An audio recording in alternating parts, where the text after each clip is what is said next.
Pour cette dernière rencontre consacrée à un parcours rapide de l'Angleterre, la Grande-Bretagne plus exactement, puisque nous sommes passés par l'Écosse et que nous avons fait régulièrement allusion à l'Irlande, nous allons consacrer donc cette dernière rencontre à Winston Churchill et tout autant au mythe qu'à la réalité. Je n'ai pas résisté au plaisir de commencer par un des traits d'humour que je préfère chez Winston Churchill. Vous savez, un jour, il est avec Nancy Astor, Lady Astor, qui a été, vous le savez, la première femme élue à la Chambre des communes. Et elle lui dit, Winston, si vous aviez été mon mari, j'aurais mis du poison dans votre café. Et il lui répond, Nancy, si vous aviez été ma femme, je l'aurais bu. Ce qui rappelle effectivement, qu'on le veuille ou non, là je ne résiste pas au plaisir de vous raconter celle-là aussi, mais vous la connaissez probablement, ce merveilleux échange entre George Bernard Shaw et une hôtesse mondaine de Londres qui le recevait et qui lui dit sur un ton très rare, cher maître, nous aurions dû nous marier, nos enfants auraient eu ma beauté et votre intelligence. Et il lui répond aussitôt, mais supposez un instant, madame, qu'ils aient eu ma beauté et votre intelligence. Voilà, donc là, voilà. Les Anglais sont capables de faire ce genre de choses et c'est tant mieux. Voilà, donc du 27 novembre au 31 décembre 2001, la BBC a organisé un sondage pour dresser une liste des 100 Britanniques les plus importants. Et puis, en 2002, la BBC, en liaison avec la National Portrait Gallery, que vous connaissez peut-être à Londres, qui est située derrière la National Gallery, qui est une spécificité très britannique, où on croit peut-être aux individus plus qu'aux systèmes et qu'aux idées. Il y a ce qu'on appelle donc derrière la National Gallery, un National Portrait Gallery, où vous n'avez que des portraits de gens qui ont fait l'histoire de la Grande-Bretagne dans tous les domaines politiques, sociaux, économiques, culturels, artistiques, etc. Et donc, à l'occasion de ce sondage, de la publication des résultats par la BBC, BBC Two, les programmes que la BBC Two a consacrés ensuite aux 10 premiers de cette liste, que nous allons découvrir dans un instant, en parallèle avec ça, donc la National Portrait Gallery avait édité un livre, a fait une exposition et édité un livre, catalogue, qui parlait effectivement de ces 100 Britanniques les plus importants. Alors, pourquoi évidemment j'ai fait allusion à cela? Parce que le plus important de tous les Britanniques est, au regard des gens de l'époque, il y a déjà une quinzaine d'années maintenant, Winston Churchill, que le deuxième est un ingénieur d'origine française, Isambard Kingdom Brunel, dont j'ai eu l'occasion de parler ici, le premier homme à avoir pu envisager qu'on irait depuis Londres jusqu'à New York avec du métal, ce qui était quand même complètement. Je pense qu'aujourd'hui, probablement, le numéro 3 ne serait plus le même, quelque chose me dit, mais bon, voilà. Ensuite, Charles Darwin, William Shakespeare, Isaac Newton, Elizabeth I, Elizabeth Ier, John Lennon, bon, Lord Nelson et Oliver Cromwell. Voilà. Donc, Churchill occupe incontestablement, ou occupait, dans le cœur des Britanniques, une place tout à fait spéciale, qui est due très probablement à sa capacité à incarner certains des traits caractéristiques de la personnalité britannique, si tant est que cette chose-là existe, et d'ailleurs peut-être là, cette fois-ci, plus anglaise que véritablement britannique, ce qui n'est absolument pas une sorte de négligence de l'importance de la personnalité écossaise ou irlandaise. Et en plus, évidemment, je pense qu'on ne peut pas échapper à cette idée. Vous voyez cette photographie qui lie la conférence précédente ou la rencontre précédente à celle-ci. Nous sommes ici à Chartwell, la propriété de campagne de Churchill, sur lequel nous reviendrons brièvement tout à l'heure. Si vous n'êtes jamais allé à Chartwell, c'est extrêmement émouvant. C'est pas très loin de Londres, il y a un petit peu moins d'une heure de route, ensuite de train, pardon. Une fois que vous arrivez, vous avez un système de navettes, de cars, et s'il fait beau, c'est situé dans ce qu'on appelle la boutonnière du Wheel, c'est-à-dire un paysage qui est resté presque intact, paysage agricole superbe, entre les North Downs et les South Downs, et c'est vraiment tout à fait merveilleux.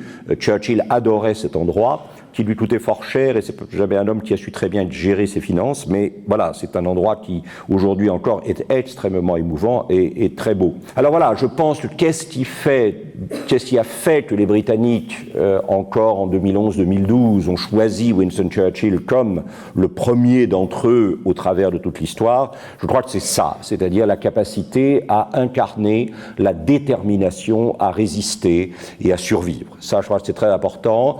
Il y a quelquefois dans l'histoire des nations un moment où quelqu'un, évidemment, s'est incarné, disons, l'aspiration essentielle d'une nation. C'est peut-être plus facile en temps de crise, où il est évident que la nation essaie de survivre et que peut-être l'un ou l'autre élément apparaissent absolument essentiels et que quelqu'un les incarne et qu'à ce moment-là, l'adhésion se déclenche dans l'opinion publique. Mais c'est vrai que Winston Churchill a, pendant les années de la guerre, de 40 à 45, et vous avez vu, nous l'avons dit la dernière fois, ça n'a pas empêché le peuple britannique de le congédier après 5 ans, lors de l'élection générale du début de l'été 45, et je vous avais rappelé ce signe extraordinaire de respect pour l'alternance démocratique. Churchill avait tenu à emmener Attlee et Bevin à la première session de la conférence de Potsdam. Personne, je crois que ni Staline, enfin Roosevelt était mort à l'époque, ni Truman n'aurait pu imaginer un instant que Churchill ne serait pas là pour la deuxième session. Or, il n'était pas là, et il avait dit, il faut que le leader de l'opposition et le Shadow Foreign Secretary, le membre du cabinet fantôme qui s'occupe des affaires étrangères, le porte-parole de l'opposition sur les affaires étrangères, des affaires diplomatiques, soient présents. Parce que si par hasard je perdais les élections, il serait anormal que la législation britannique soit conduite par des gens qui n'auraient pas eu l'expérience de la première session et qui ne sauraient pas effectivement comment se sont déroulées les négociations, à quel stade on en est, etc. Voilà, alors je pense que on oublie maintenant beaucoup ce qu'a été le Blitz et on oublie ces images assez bouleversantes de la population londonienne obligée d'abandonner ses appartements, ses maisons et d'aller se réfugier pendant un nombre incalculable de nuits et qui a dû leur paraître effectivement énorme, se réfugier dans les stations de métro pour coucher à même le sol, bien sûr, des voies entre les rails de ce qu'on appelle le tube, c'est-à-dire, vous savez, il y a 2 étages de métro, on l'avait vu, je crois, quand on avait parlé de Bazalgette et de l'assainissement des rives de la Tamise. Il y a un premier métro qui n'est pas très loin sous la surface de la Terre, qu'on appelle le underground, sous le sol, et puis il y a un deuxième métro qui est beaucoup plus profond. Si vous connaissez Londres, et vous connaissez certainement Londres aussi bien que moi, il y a un moment où on descend des escaliers qui sont assez vertigineux, parce qu'on va très en profondeur, et c'est ce qu'on appelle the tube. Et alors évidemment, pendant la guerre, the underground ne suffisait pas, on avait peur que the underground ne suffise pas, et donc on faisait descendre systématiquement les gens dans the tube. Et la population britannique a vécu effectivement de manière extrêmement douloureuse, Londres en particulier, je crois que c'est un phénomène. Coventry a été bombardé, des villes ont été bombardées, mais la pression de l'Allemagne la plus forte a été certainement sur Londres. J'ai juste voulu vous rappeler ici un très très grand artiste britannique, qui est plutôt un sculpteur, qui s'appelle Henry Moore, qui est probablement une des grandes présences de la sculpture mondiale au XXe siècle, mais qui a été tellement ému par ces brebis sans berger, si vous voulez, que représentait le peuple de Londres, soumis à la terreur des bombardements et obligé de se réfugier sous terre dans ces abris de fortune qui étaient les galeries du métro, qu'il a consacré une série très bouleversante de dessins. Certains d'entre eux ont ensuite été élaborés en toile. Il a consacré une série d'œuvres absolument remarquables qui avaient fait l'objet il y a quelques années d'une exposition rétrospective à la Tate Britain, à ces scènes justement nocturnes de métro où la population se réfugiait effectivement sous terre pour échapper au bombardement. Et c'est vrai que ça soit au milieu des ruines, ou que ça soit comme ici dans des chantiers navals, la présence de Churchill a été absolument fondamentale pour maintenir le moral de la population. Que ça soit les discours qu'il a prononcés à la Chambre des communes, que ça soit les discours qui étaient diffusés par la BBC, évidemment la puissance du verbe. Fred Greenstein, dans le livre qu'il a consacré au leadership, quand il était titulaire de la chaire de leadership à Princeton, dit que la communication, pas la com, c'est pas la même chose, si vous voyez ce que je veux dire. Il n'y a qu'à regarder autour de vous, vous verrez la différence très vite. Mais la communication est vraiment un des 6 points essentiels d'un grand leadership. Et je crois que Churchill, c'est tardif d'ailleurs, c'est vraiment au début du terme de son existence, pratiquement, qu'il parvient à ce statut de leader incontesté, par effectivement une sorte de magistère de la parole. Il y a véritablement et vous le savez, le général de Gaulle était un tout petit peu agacé par l'idée qu'on avait donné le prix Nobel de littérature à Churchill et pas à lui, parce qu'il lui paraissait, je crois assez justement, que Churchill était plus un orateur qu'un écrivain à proprement parler. Alors vous me direz, les discours de Churchill étaient évidemment très écrits, mais en même temps, c'est sûr que je crois qu'entre les livres d'histoire de Churchill et ceux de Gaulle me paraissent supérieurs tant par la qualité de l'écriture que par la profondeur des analyses, alors que c'est clair que Churchill avait un talent d'orateur, un génie quasiment d'orateur absolument hors pair, et que ce génie d'orateur qui s'incarne dans des phrases extrêmement mémorables, ça je crois que c'est fondamental, hein, c'est-à-dire qu'on se souvient, et qu'ensuite, quand les gens traversent des périodes de difficultés, de tempêtes, les bombardements, les restrictions, cette idée qu'on peut se raccrocher à des mots, et que ces mots, d'une certaine manière, vous relancent finalement dans la confiance, dans l'espérance, etc. Hein. Alors, vous le voyez, c'était un personnage assez étonnant, puisqu'il s'était fait faire pour les longues nuits qu'il passait. Ça aussi, si vous n'avez jamais vu ça, c'est très très émouvant. Ce qu'on appelle les cabinet war rooms. Vous savez que pendant la guerre, pour éviter justement que Churchill lui-même et le cabinet, c'est-à-dire les ministres les plus importants autour de lui, pour éviter que Churchill et le cabinet soient en danger, on avait creusé entre le 10 et le 11 Downing Street et St. James's Park, qui est tout près, sur le chemin de Buckingham, on avait creusé des tunnels et on avait aménagé un réseau de bureaux qu'on appelle les salles du cabinet, les pièces du cabinet, the Cabinet War Room, les pièces utilisées pendant la guerre. Et aujourd'hui encore, vous pouvez visiter cet endroit qui a été conservé pratiquement intact, et dans les pièces alors où il y avait les secrétaires, etc., la chambre de Churchill a été conservée, le bureau du Conseil des ministres, tout ça est absolument impeccable et très émouvant, très très fort. Moi j'ai souvent emmené mes cagneux, mes normaliens supérieurs voir ça, et ça, immédiatement, pour des gens qui n'ont pas connu cette époque, les gens sont très frappés par ça, voilà. Et alors dans les grandes salles où il y avait les secrétaires, où il y avait, etc., là ils ont réalisé un musée de Churchill qui est très beau et qui est très émouvant, qui reprend toute la carrière de... Voilà, alors je ne me souviens plus comment ça s'appelle, mais quelqu'un va me le souffler probablement. C'est vraiment un costume de bébé. L'idée, si vous voulez, c'est que comme vous mettez un bébé dans un truc qui est pris dans un seul tissu et puis vous remontez la fermeture éclair, Churchill adorait ça. Il y a un côté très très curieux, parce que vous le voyez ici, alors ça aussi c'est probablement une des choses qui est intéressante. Brinstein, dans son livre sur le leadership, insiste sur la capacité du leader à constituer autour de lui des organisations performantes pour répondre aux défis spécifiques d'une époque. Et c'est clair que Churchill trouvait Montgomery insupportable de suffisance. Hein.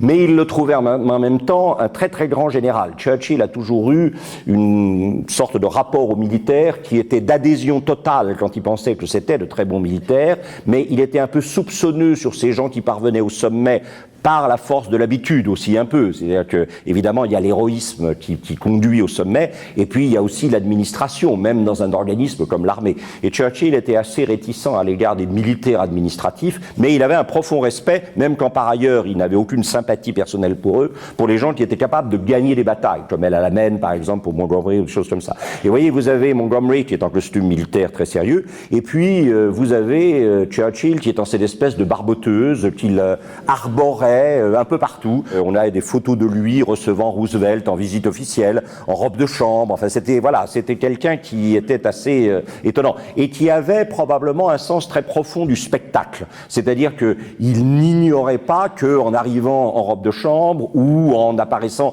dans cette espèce de barboteuse étonnante, les gens étaient évidemment un peu surpris. C'était quand même le Premier ministre de l'empire le plus puissant du monde. Hein. Quand Churchill était Premier ministre, ni l'Inde, ni l'Afrique du Sud n'était encore sortie évidemment de l'Empire, et donc presque plus d'un quart de la terre était placé sous l'autorité de la couronne britannique. Donc il en était évidemment, il y avait les premiers ministres du Commonwealth déjà à l'époque, mais enfin, il y avait quand même des Dominions, comme on les appelait à l'époque, il y avait les premiers ministres des Dominions, mais enfin, ils avaient quand même, tout le monde en référait à lui en dernier ressort. Alors, j'ai déjà insisté là-dessus, ça, je crois que c'est très important. C'est-à-dire qu'il y a vraiment ce ministère de la parole. Je suis désolé, je n'ai pas pu rapporter ici des enregistrements, mais ça se trouve partout. Il suffit que vous alliez sur Internet et que vous cliquiez sur Winston Churchill Speeches ou le discours de Winston Churchill, et vous aurez devant vous une foule de petites bandes, enfin de petites séquences YouTube ou Dieu sait quoi, où vous pourrez réentendre la voix de Churchill. Alors, évidemment, c'est un oratoire, un tout petit peu comme celui du général de Gaulle. C'est un art oratoire qui aujourd'hui nous paraît dans un premier temps un tout petit peu distant. Nous ne sommes plus habitués à entendre les hommes politiques parler comme ça. En fait, on n'est plus habitué à entendre les hommes politiques parler du tout, mais ça c'est une autre histoire. Et donc il y a quelque chose qui dans un premier temps nous déroute. Et puis alors au bout d'un moment, on est repris. C'est absolument magnifique. C'est-à-dire c'est des gens qui ont une maîtrise du lexique, c'est des gens qui ont une maîtrise évidemment, la langue est au point de vue syntaxique absolument impeccable. Et puis ce sont des gens qui savent ce que c'est que la rhétorique. C'est-à-dire c'est des gens qui savent comment agencer les mots de manière à ce que les mots touchent et à ce que les mots finalement galvanisent. Et alors vous le savez, Churchill a abondamment utilisé de cela pour maintenir le moral du front intérieur, puisque Churchill a toujours été persuadé qu'il y avait deux fronts, c'est-à-dire un front extérieur sur lequel combattait la flotte, l'aviation, l'infanterie, mais qu'il y avait un autre front absolument essentiel, qui était le front intérieur qui était réel, parce que, évidemment, il y avait les bombardements, il y avait la menace, bien sûr, de la 5e colonne, il y avait tout ce qu'on voudra, mais il y avait, évidemment, cette idée qu'il ne fallait pas, qu'en aucun cas, le moral de l'intérieur puisse flancher. Et donc, après avoir prononcé ces discours aux communes, souvent, il se faisait emmener dans les studios de la BBC pour répéter ces discours à la BBC de manière à ce qu'un maximum de gens à travers l'Angleterre puissent l'entendre. Et il faut vous imaginer, évidemment, dans une relative obscurité, dans des hivers qui sont pas toujours, évidemment, même avec le changement climatique, ce sont pas des hivers très souriants dans certaines parties de l'Angleterre, en particulier dans la partie de l'Angleterre dont Churchill avait besoin, c'est-à-dire la partie industrielle. On l'a vu on vient de le voir à l'instant, dans des chantiers navals. Il avait besoin que le cœur industriel de l'Angleterre tienne. Et ça, c'était très important. Et évidemment, vivre dans une petite maison, que ça soit un terraced house, vous savez, ces maisons qui sont toutes pareilles et qui s'enchaînent les unes après les autres, ou dans une semi-detached, ou si vous étiez un contremaître dans une detached, entendre par une nuit où vous commencez à voir les projecteurs qui cherchent les avions ennemis, entendre la voix de Churchill, c'était certainement extrêmement important. Et alors, bon, j'ai rapporté ce discours que vous connaissez tous, qui est magnifique, hein, il faut bien dire, avec un sens de l'anaphore, par exemple cette répétition de « we shall fight », et qui n'est pas « we will fight ». Hein. « We will », ça veut dire « nous voulons nous battre ». Hein. Mais « shall », vous le savez, c'est coûte que coûte. C'est-à-dire même si nous ne voulons pas, il faudra que nous nous battions. Hein, c'est ça. Je m'excuse, je ne vais pas refaire un cours de linguistique ici parce que j'ai bassiné de ça des générations d'étudiants. Mais shall et will, c'est pas la même chose. Hein. Et will, ça veut dire on veut. Shall, ça veut dire compte tenu des circonstances, il faudra que. Hein. We shall fight on the beaches. We shall fight on the landing grounds. We shall fight in the fields and in the streets. We shall fight in the hills. C'est magnifique. Hein. Il a ce sentiment. Et alors évidemment, où que vous soyez dans des rues, que vous soyez dans des collines, que vous soyez, etc. Immédiatement, évidemment, ce oui, hein, qui n'est pas un you, hein, qui n'est pas vous battrez. Parce que s'il disait you shall, ça veut dire je vous donne l'ordre de vous battre. Là, c'est il faudra bien qu'ensemble nous nous battions. Et ça, les Anglais, vous n'avez pas besoin de leur expliquer. Hein, là, je suis en train de dire des choses que l'Anglais n'a pas besoin d'entendre, mais il le sent comme ça. Hein. We shall never surrender, hein, avec la rime, hein, never surrender. Hein. And even if, which I do not for a moment believe, this island, or a large part of it, il envisage hein, le fait que l'Angleterre soit envahie, peut-être toute l'Angleterre, this island, peut-être une grande partie de l'Angleterre, a large part of it, were subjugated and starving, si nous mourions de faim. Ça, c'est pour dire, attention, vous vous plaignez des restrictions, mais il y aura pire. Hein, vous n'avez pas vu encore le pire s'ils nous envahissent. Then our empire beyond the seas, armed and guarded by the British fleet. On va reparler tout à l'heure de son rapport consubstantiel à la marine. Hein, c'est un homme qui croit en la marine, bien sûr. Would carry on the struggle, elle continuerait la lutte until in God's good time. Alors la préoccupation de la marine, malheureusement, vous le savez, ça a eu Bizerte comme conséquence pour nous, ça c'est clair. Mais bon, voilà. Would carry on the struggle until in God's good time, the new world, le nouveau monde, c'est-à-dire l'Amérique. Hein. Là, il est en train de se projeter dans un moment, on n'est pas encore à Pearl Harbor, hein, l'Amérique n'est pas entrée en guerre. Hein. The new world with all its power and might, testé par lui, Churchill, dans la Première Guerre mondiale. Hein. Step forth to the rescue and the liberation of the old. Le nouveau monde, bien sûr, step forth, c'est-à-dire se lancerait hein, et viendrait pour sauver et libérer le vieux monde. Hein. Et alors, évidemment, c'est clair que c'est très curieux, cet homme qui, je crois, était probablement intellectuellement convaincu que l'Empire était terminé, qui émotionnellement ne l'était pas du tout. Je crois que ça c'est un des grands aspects de Churchill. Il y a une sorte de schizophrénie entre le cerveau et le cœur chez Churchill qui est très importante, qui l'a conduit parfois à des choses absolument désastreuses, on va en reparler tout à l'heure, mais qui quand par hasard, bon ça a été Dieu merci dans les moments importants, qui quand par hasard le cœur et la raison étaient ensemble, fonctionnaient admirablement. Diplomatiquement, vous le savez, on a beaucoup accusé les deux représentants des puissances occidentales, Churchill d'un côté qui fait le clown ici avec son cigare et sa chapka, etc. Et puis Roosevelt, j'ai rapporté la conférence de Téhéran un an et quelques avant, vous avez vu à quel point Roosevelt avait vieilli et combien Roosevelt évidemment était marqué par la mort qui devait l'emporter à peu près 6 mois plus tard. Hein. Et alors évidemment, le grand manipulateur de tout ça, c'est inévitablement, évidemment, le petit père des peuples, Joseph Staline. Même si on peut dire que peut-être Churchill n'a pas tenu aussi bien qu'il aurait pu ou dû à Yalta, et encore une fois, il faudrait faire la part des choses avec les États-Unis. En tout cas, ce qui est fondamental, c'est ça, c'est que c'est un homme qui n'a cessé d'aller sur le terrain. C'est-à-dire, c'est un homme qui n'a cessé... Alors, est-ce qu'il s'agissait d'une prise de risque? Elle était probablement calculée, mais en même temps, c'est un homme qui n'a pas négligé cette vieille idée, vous savez, car j'avais faim et vous m'avez visité, etc. Il y a une sorte de grande responsabilité de présence. Hein. On a beau dire, la communication, elle doit être relayée effectivement par du présentiel, c'est-à-dire véritablement le risque pris d'être là et de donner un temps que l'on ne récupérera pas. Qu'est-ce que les gens apprécient effectivement quand vous leur donnez du temps? C'est qu'ils savent bien que vous êtes en train de sacrifier quelque chose pour eux que vous ne récupérerez pas par ailleurs. Et alors, c'est là où il faut signaler quand même quelque chose qui est très très britannique. C'est-à-dire qu'il y a eu une sorte de correspondance assez étonnante entre le roi George VI et sa femme Élisabeth, qui était, vous le savez, un tout petit peu réticente.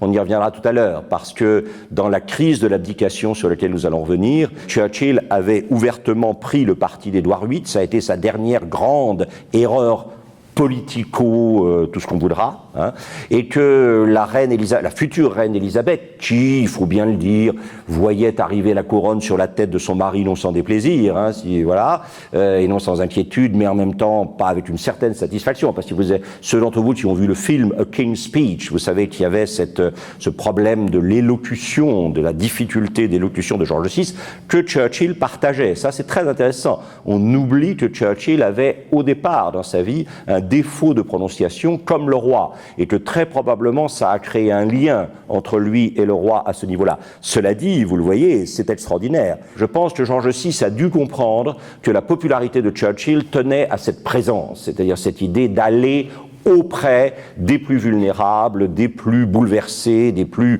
blessés physiquement, moralement, mentalement, par effectivement la guerre. Et vous le savez, quand Buckingham Palace n'a pas été bombardé directement, mais a perdu une grande partie de ses vitres à cause d'un bombardement d'une bombe qui était tombée pas très loin, et qu'on a dû remettre sur les fenêtres, on a mis des cartons, on a mis des plaques de bois sur les fenêtres de Buckingham Palace pendant pratiquement 2 ans et demi, 3 ans.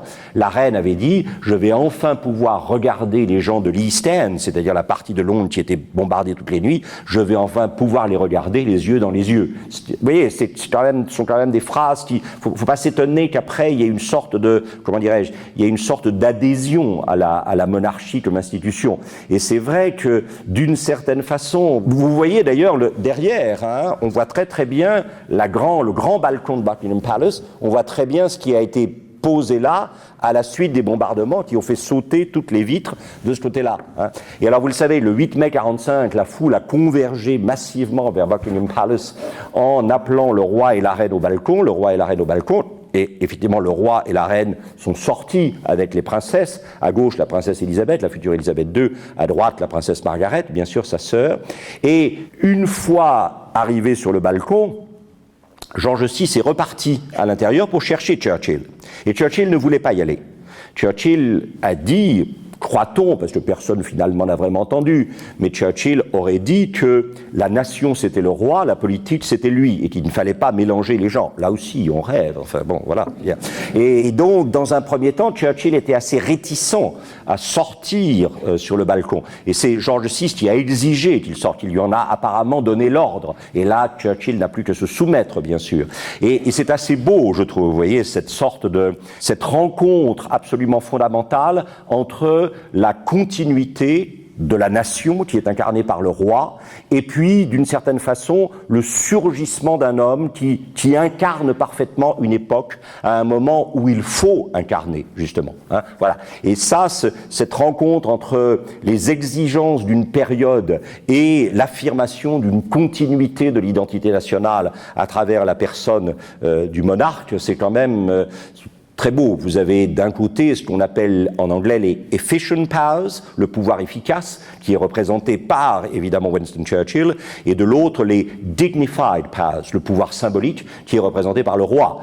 Walter Bagehot, qui a été le grand analyste, d'autant plus brillant qu'il parle de quelque chose qui n'existe pas, la Constitution anglaise. Il n'y a pas de Constitution écrite en Angleterre. Mais Bagehot, par son analyse de ce qui n'existe pas, a fait exister la Constitution anglaise. Et il dit qu'il n'est pas bon que le pouvoir efficace et le pouvoir symbolique soient trop mélangés, qu'il vaut mieux qu'il y ait quelqu'un qui incarne le pouvoir symbolique et quelqu'un qui incarne le pouvoir efficace. Et il dit, vous savez, nous ne sommes pas aussi intelligents que les Français, eux qui ont la chance, grâce à leur esprit très abstrait et très philosophique, de pouvoir mélanger les deux sans que ça cause aucun problème dans l'existence du pays. Je me demande si Bagehot était très sérieux quand il disait ça, ou s'il n'y avait pas un côté, comme on dit en anglais, tongue in cheek, vous savez, voilà. Alors, il y a eu ce choc majeur de l'élection générale de juin 1945, où je crois que Truman n'en est pas revenu. Hein. Truman n'a pas pu résister à la pression de ses conseillers qui lui ont dit « il faut se faire rembourser tout de suite ». Hein. C'est-à-dire que, vous le savez, Roosevelt avait mis au point ce qu'on appelait le Lend-Lease, le prêt-bail, hein, avec le fameux exemple, évidemment, du tuyau d'arrosage, hein, que vous avez tous en mémoire. Roosevelt, on demande à Roosevelt, mais qu'est-ce que c'est que cette politique de prêt que vous mettez là au service du Royaume-Uni? Et Roosevelt dit, oh, mais c'est très simple, c'est ce qu'on appelle du prêt-bail, Lend-Lease, c'est très simple. Votre voisin a un problème dans son tuyau d'arrosage, ou il y a un trou, ou il marche plus, il vient vous demander son tuyau d'arrosage, vous lui donnez votre tuyau d'arrosage, puis il vous le rendra, et puis c'est tout, on va pas faire toute une histoire. Bon, alors évidemment, vous lui demanderez une petite participation, parce qu'il y a l'usure, il y a tout ça. Voilà, nous, avec les bombardiers, les destroyers, on va faire la même chose.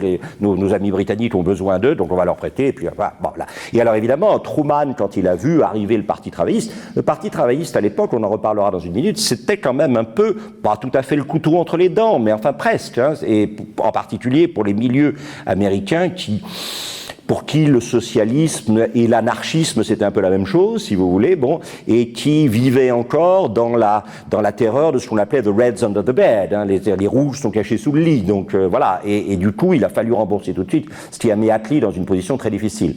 Et il faudra attendre 51, c'est-à-dire 6 ans, hein, l'élection générale de 45, l'élection générale de 50, l'élection générale de 50 qui mettra le Parti travailliste en position très difficile, ce qui fait qu'Attlee, au bout d'un an, décidera qu'il ne peut pas gouverner, et utilisant effectivement ce que j'ai déjà expliqué la dernière fois, la fameuse dissolution dissuasive théorisée par Monica Charlot, il dissoudra pour se retrouver évidemment battu lors de l'élection 51. Et vous voyez Churchill qui récupère, alors là effectivement c'est assez tardif, hein, il récupère le numéro 10 et il y accueille quelqu'un dont vous vous souvenez probablement comme moi, qui est Andrei Gromyko, qui était à ce moment-là au début de sa carrière de ministre des Affaires étrangères de l'Union soviétique. Alors 51, c'est aussi l'année de ce qu'on a appelé effectivement le Festival of Britain Britain.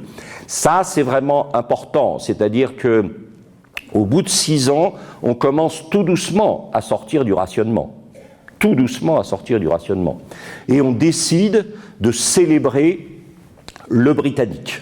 Et effectivement, ce Festival of Britain, ce festival de la Grande-Bretagne, qui va avoir lieu principalement à Londres, mais aussi dans un certain nombre de villes de province, va être, si vous voulez, alors pourquoi 1951 ? Vous avez bien retenu, bien sûr, 1851, Crystal Palace. C'est-à-dire le moment où l'Angleterre était apparue comme, encore une fois, the workshop, l'atelier, and the warehouse, et l'entrepôt du monde.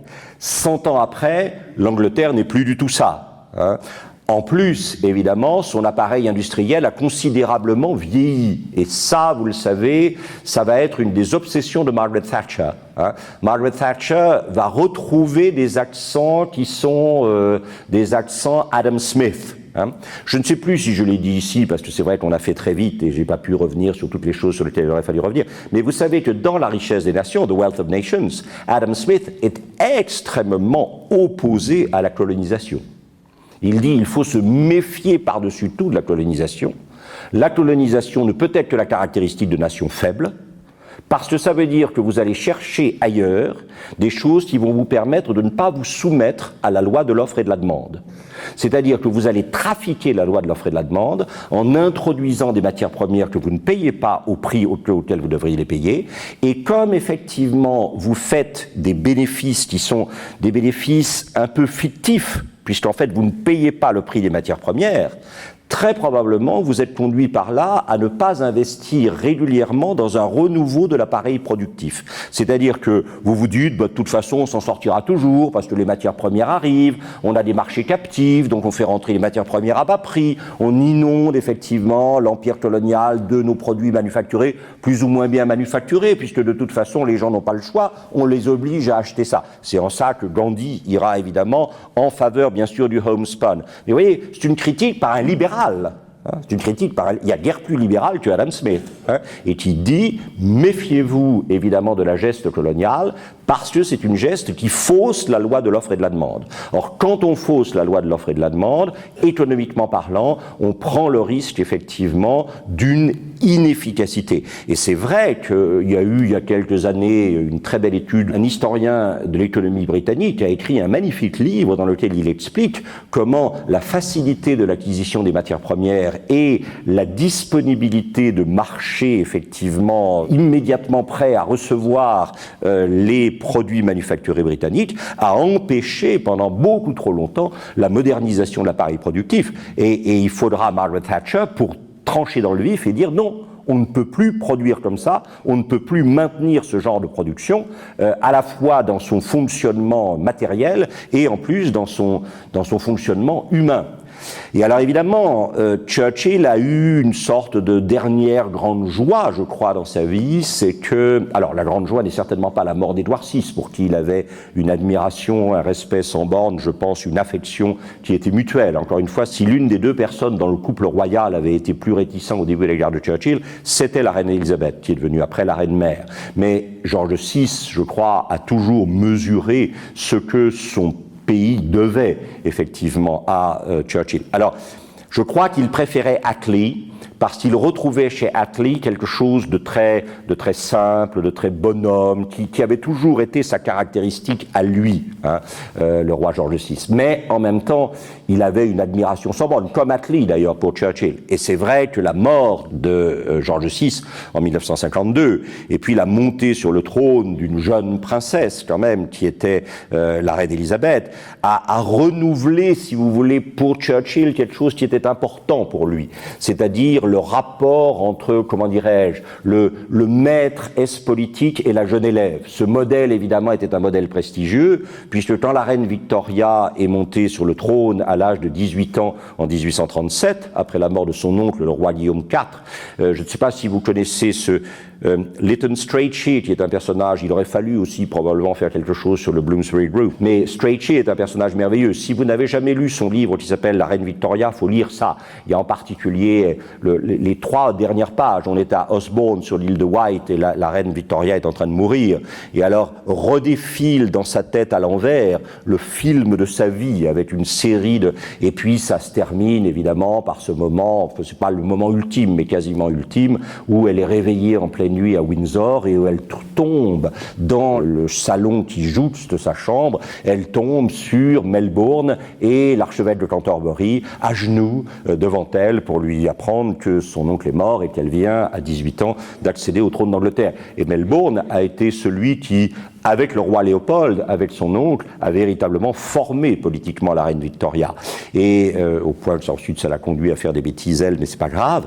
Mais Melbourne ne lui aurait certainement pas donné les conseils qu'elle n'a pas suivis, voilà. Et évidemment, Victoria, ce rapport elder statesman, c'est-à-dire homme d'État expérimenté, chevronné, et puis jeune princesse qui doit apprendre finalement son métier de reine. Je suis sûr que dans l'imaginaire de Churchill, dans l'imagination de Churchill, il a reproduit en quelque sorte cette relation qui est fondamentale dans l'histoire d'Angleterre entre Melbourne et la reine Victoria. Et vous le voyez ici, devant le 10 Downing Street, accueillant ou raccompagnant après un dîner la reine et les ducs d'Édimbourg, qu'on voit encore là très jeune, presque espiègle d'une certaine façon. Et certainement une des dernières grandes joies de la vie de Churchill, ça a été d'être en quelque sorte le mentor politique après la disparition de George VI de la jeune souveraine.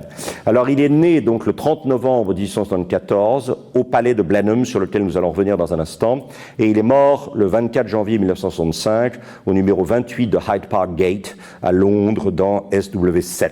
Voilà, 24 janvier, c'est important, vous verrez pourquoi tout à l'heure, nous y reviendrons. Voilà Blenheim, Blenheim, ce petit 2 pièces cuisine charmant, avec un petit jardin à la campagne autour, qui a été, vous le savez, le palais a été dessiné par cet architecte, dramaturge un peu étonnant de la fin du XVIIe siècle, début XVIIIe, qui s'appelle Sir John Vanbrugh, et le parc a été dessiné par Capability Brown, l'homme qui a porté le jardin à l'anglaise à son point ultime de désintégration et de fusion avec la nature même. Alors, vous le savez, ce château de Blenheim s'appelle comme cela à cause d'une victoire, le 13 août 1704, de John Churchill, qui n'est pas encore le duc de Marlborough, mais qui va le devenir, une victoire de John Churchill sur les troupes de Louis XIV. La reine Anne, qui est montée sur le trône 3 ans auparavant, la reine Anne, évidemment, est complètement ravie de cette victoire, d'autant que John Churchill, que vous voyez ici, est l'époux de Sarah Churchill, que vous voyez à gauche, ici, la reine Anne étant à droite,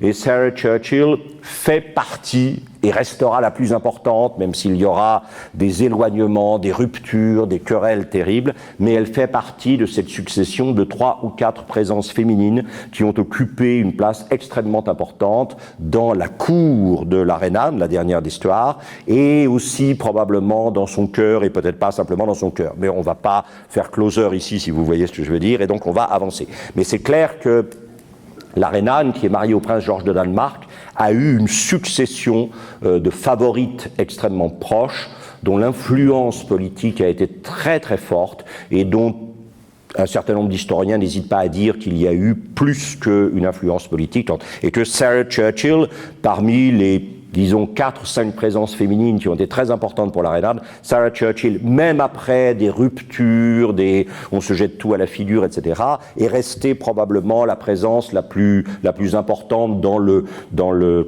l'univers affectif de la reine Anne. Et c'est la reine Anne qui a donné au mari de son ami, John Churchill, c'est elle qui lui a donné le titre de duc de Marlborough, et c'est elle qui a lancé la souscription populaire par laquelle on a pu construire le château de Blenheim, que voilà encore une fois. Alors Sarah Churchill, qui n'en était pas à une ingratitude prête, a appelé ça un tas de pierres, a pile of stones, ce qui est une version évidemment de la chose. Voilà. Alors là, je crois que c'est très important pour des tas de raisons. Son père a épousé, 1 an avant sa naissance, la naissance de Churchill, une jeune héritière américaine Jenny Jerome. Et Jenny Jerome, que vous voyez ici, nous n'avons pas malheureusement la photo qui serait vraiment intéressante. C'est une des premières femmes, mais vraiment les toutes premières, à avoir fait de la bicyclette en pantalon dans Central Park. Ce qui, à l'époque, était pour le moins prendre des risques, si vous voyez ce que je veux dire. Donc, elle est représentée ici, bien sûr, en costume d'Amazone. Son père est typique d'une finance américaine qui a abandonné le principe de la Banque centrale en 1832 et qui ne le retrouvera finalement que en 1913, le Federal Reserve Board. C'est très très très étonnant. L'Amérique, pendant pratiquement 81 ans, n'a pas eu de banque centrale. D'où des cycles qu'on appelait traditionnellement les cycles des boom and bust. C'est-à-dire que ça montait, il y avait un extraordinaire développement de l'activité économique, et puis comme rien ne contrôlait ni la spéculation, ni l'évasion fiscale, pouf, à un moment ça s'effondrait.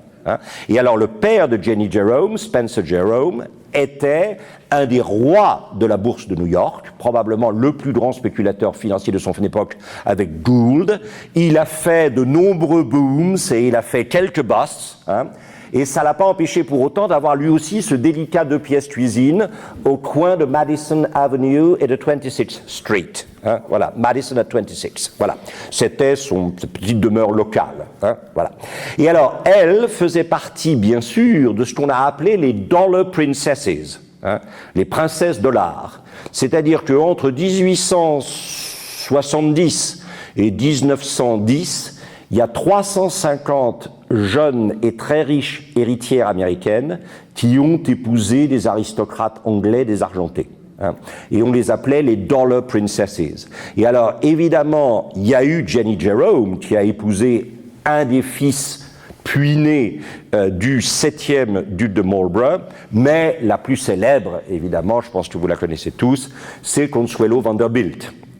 Consuelo Vanderbilt qui a épousé, elle, le 9e duc de Marlborough, c'est-à-dire le cousin direct issu de germain de Winston Churchill.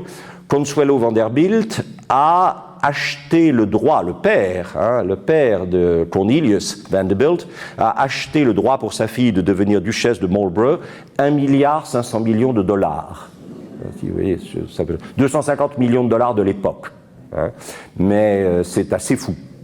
Voilà. Et vous avez ici, tant qu'à faire, autant faire les choses bien, plutôt qu'une bête photographie de mariage, on a convoqué John Singer Sargent pour faire le portrait, bien sûr, de mariage. Et à droite, vous avez un très très beau dessin de Helleu, H-E-2-L-E-U, vous savez, ce portraitiste mondain qui était assez proche de Claude Monet, et voilà. Et Helleu a fait ce portrait absolument ravissant de Consuelo Vanderbilt, devenue Consuelo Marlborough, ou Churchill plus exactement, duchesse de Marlborough. Elle a divorcé de son mari, je vous rassure, et elle est repartie vivre aux États-Unis parce que je crois qu'elle s'ennuyait vraiment trop. Et j'adore cette photographie, magnifique, sur les marches d'une des fabriques du jardin de Blenheim, du parc de Blenheim, où vous avez à gauche Consuelo Vanderbilt et à droite Winston Churchill qui sont en train de se faire des confidences. Là, je vous le concède, on tombe beaucoup dans Closer, mais c'est joli, c'est comme ça, on ne se refait pas. Passé un certain âge, il y a une sorte de... Voilà. Alors le voilà, avec sa mère, son père et son frère. Sa mère est un personnage très très étonnant. Quand son père disparaîtra dans des circonstances sur lesquelles je reviendrai tout à l'heure, quand son père disparaîtra, sa mère se remariera 2 fois. La première fois avec un monsieur qui avait l'âge de son fils, Winston, et la deuxième fois avec un monsieur qui était encore plus jeune que son fils. Donc vous voyez, c'est un peu étonnant. Mais bon, c'est comme ça, peu importe. Voilà.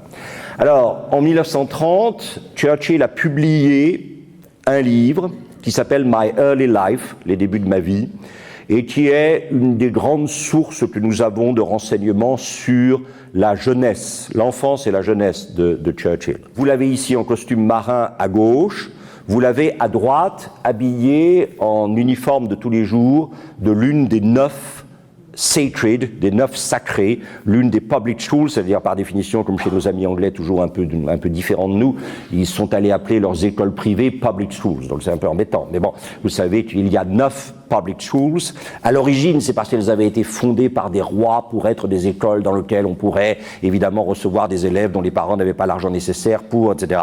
Mais puis après, c'est devenu évidemment l'élite du système éducatif britannique. Ça l'est encore aujourd'hui, à grands frais d'ailleurs.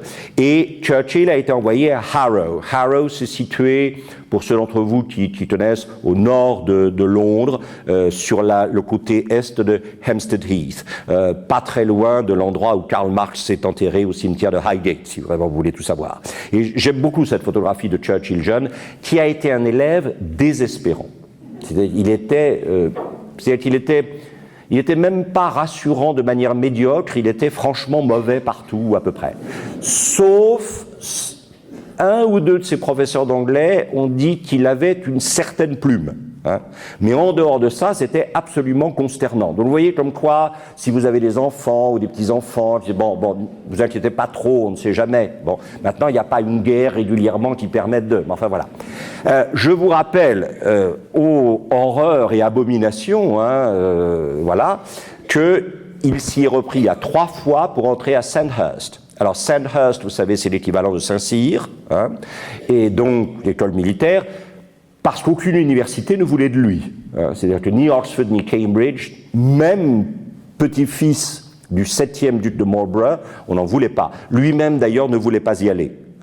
Et donc il est entré à Sandhurst, et il y a fait 3 ans, enfin, il y est entré au bout de 3 essais, et il y a été aussi un étudiant complètement lamentable. Il faut bien dire les choses comme elles sont. Voilà. Alors, cela dit, ce qui est effectivement tout à fait étonnant, c'est qu'il a commencé très tôt à voyager. Et il a commencé très tôt à demander de l'argent à sa famille, et comme évidemment on a été aussi très tôt réticent à lui en donner autant qu'il voulait, il a tout de suite entrepris une carrière de journaliste. Et vous voyez, à 21 ans, puisqu'il est né en 1974, et que là on est 1895, à 21 ans, il est à Cuba. Quand vous réfléchissez qu'on n'allait pas à Cuba en 1895 comme on va à la Garenne-Beson aujourd'hui, ça représentait quand même de sa part une détermination à bouger, à aller voir les choses, à s'exposer au risque de l'exode, du différent, du pas connu, qui est quand même assez fort. Alors évidemment, de par sa mère, il a effectivement des points d'attache ou des points de chute aux États-Unis. 95, vous savez, c'est le début de la guerre d'indépendance de Cuba contre l'Espagne. C'est la dernière possession espagnole dans l'ensemble américain. Et vous savez qu'en 98, carrément, les États-Unis interviendront pour finir de libérer Cuba de la tutelle espagnole. Theodore Roosevelt fera partie de cette invasion momentanée de Cuba par les troupes américaines. Il en tirera la légitimité politique qui lui permettra d'être élu très peu de temps après gouverneur de l'État de New York, puis vice-président du 2e mandat de McKinley. Et comme McKinley sera assassiné dans les premiers mois de son mandat, ça lui permettra de devenir président des États-Unis. Donc Cuba, c'est vraiment, si vous voulez, Cuba 95-98, c'est la fin de toute présence européenne sur l'espace américain. C'est le point d'aboutissement de la doctrine Monroe, l'Amérique aux Américains, c'est le début de ce qu'on appelle le corollaire Roosevelt, c'est-à-dire non seulement il n'y a pas y avoir de pays européens sur l'espace américain, mais les États-Unis prêteront secours à tout État américain qui voudra se libérer d'une tutelle venue d'un autre continent, etc.